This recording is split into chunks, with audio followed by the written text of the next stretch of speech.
Stéphane Perger, auteur de BD depuis 2004. Voilà. A publié plein de bouquins géniaux, notamment avec Jurg. C'est bien de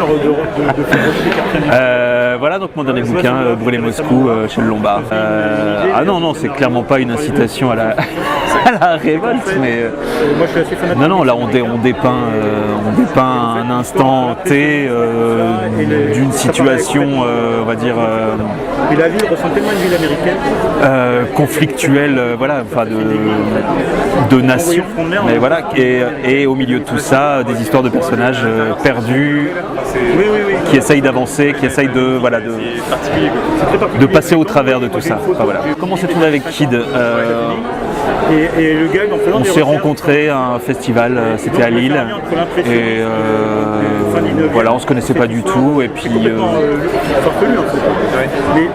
on s'est bien trouvé, on va dire. Alors c'était pas du tout, enfin voilà, ça parlait pas de travail du tout au départ, hein. Vraiment on s'est rencontrés, voilà, on a passé plusieurs soirées ensemble, et on s'est très bien entendu.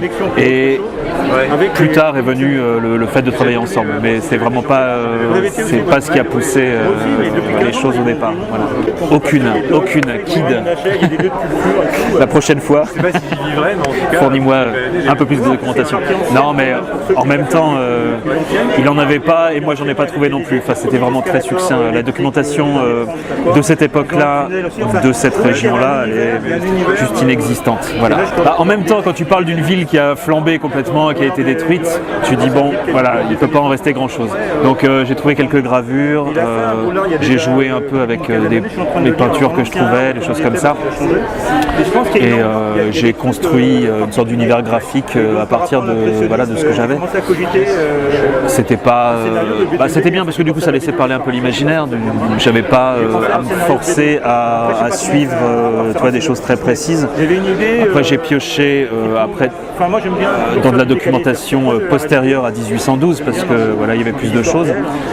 Et j'ai réarrangé, j'ai vu j'ai jonglé, voilà, avec ce que je trouvais. J'avais pas grand chose, mais après j'ai essayé que ce soit cohérent. Voilà. Ouais, couleur directe sur papier. Alors là j'ai travaillé différemment parce que j'ai beaucoup travaillé, j'ai fait un gros travail au crayon avant. Ce que je faisais pas d'habitude je fais le trait et après c'est la couleur qui fait tout. Là c'était vraiment d'abord un gros travail de crayon, graphite, avec des valeurs vraiment, enfin là j'ai vraiment poussé un peu plus parce que j'avais envie d'avoir un truc un peu un petit peu plus charbon, tu vois, enfin voilà, quelque chose un peu plus sale, un peu plus, enfin voilà. On en a parlé déjà ce matin et c'est vrai que j'ai pas fait le relationnel entre l'eau, le feu, tout ça. Voilà. Après c'est pas moi qui écris les histoires, hein. Moi je l'ai choisi. Alors est-ce que je l'ai choisi en fonction de ça, je ne sais pas. Moi je choisis les projets sur lesquels je travaille parce que c'est un choix d'histoire d'abord, de quelque chose qui me prend, qui m'appelle, genre que j'ai envie de raconter. Après effectivement, après c'est le côté graphique qui est plus appelé par rapport à ça en disant que voilà, les flammes, enfin tout ça, toi tu commences à réfléchir de quelle manière tu vas la travailler, comment tu vas pouvoir créer une sorte de crescendo un peu, parce que finalement comme c'est Quana, les choses arrivent petit à petit et du coup tu es obligé de faire une sorte de crescendo sur l'aspect coloré, sur la montée aussi en puissance de l'histoire et de la chaleur et de l'incendie, etc. Et aussi la progression des personnages. Donc c'est ça qui est assez chouette. Du coup quand tu lis le scénario, tu vois tout ça et tu as très envie de le dessiner d'un coup. Enfin, ça crée une envie, un besoin de mettre ça en image. C'est chouette. C'est pour ça que je fais ce métier d'ailleurs. Enfin, voilà. C'est puissant. Avec Luc, ça fait longtemps qu'on voulait travailler ensemble. Très longtemps, ça fait des années qu'on cherche le moment où, voilà. Pendant très longtemps, on voulait adapter, faire photonique, un personnage de Lug créé par Siro Tota. Donc on a travaillé très longtemps sur ce projet-là. Luc a écrit un scénario, moi j'ai fait les pages et tout ça. On a pas mal travaillé là-dessus. On l'a proposé à Glénat qui était d'accord, tout ça. Et puis il s'avère qu'on a eu une petite glissade parce que Siro Tota a complètement refusé qu'on reprenne son personnage.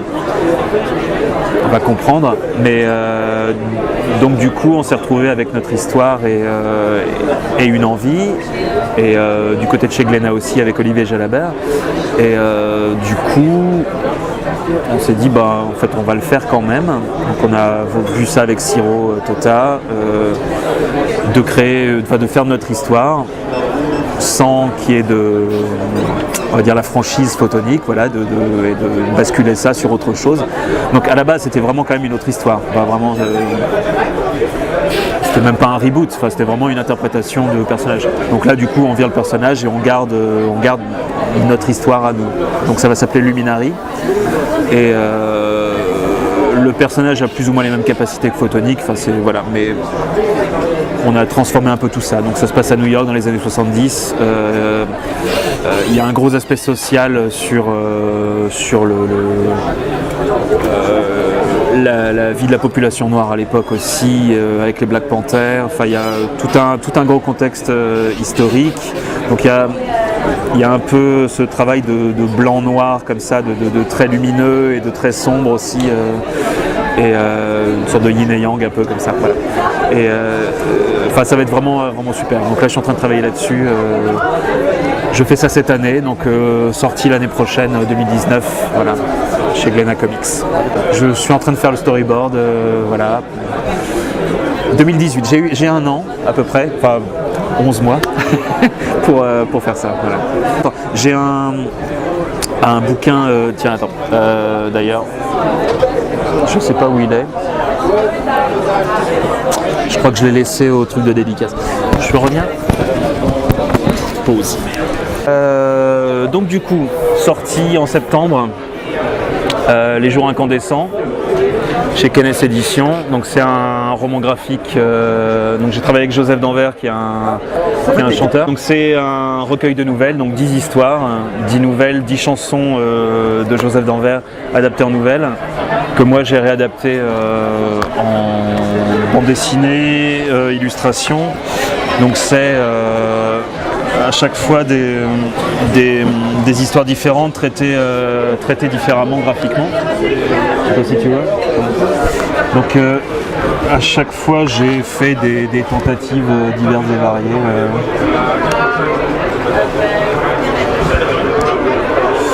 Donc voilà, il y a vraiment de tout, du noir et blanc, de la couleur, des textes illustrés,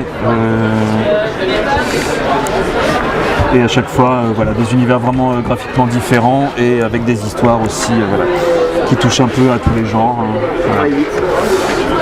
Ça du coup je l'ai fait en même temps que Brûler Moscou, donc j'ai fait 2 bouquins l'année dernière, et j'ai pas beaucoup dormi, mais ça valait le coup. Voilà, donc vraiment plein d'histoires folles et graphiques, sorti en septembre chez Kenneth Éditions. Non, ça c'est, tu vois, c'est pas, moi c'est pas ça qui m'intéresse. Moi, ce qui m'intéresse, c'est qu'ils me racontent des trucs en fait. Donc, j'ai pas forcément envie de savoir ce qu'ils ont dans leur tête. C'est plus, j'ai envie qu'ils me donnent des choses. Après, j'ai pas forcément envie de savoir comment c'est construit chez eux. Ça m'intéresse pas forcément en fait. Tu vois, moi, je veux juste avoir, tu vois, du savoir, de la connaissance, qu'on me donne des trucs, mais pas. J'ai pas le besoin de savoir comment les gens fonctionnent forcément.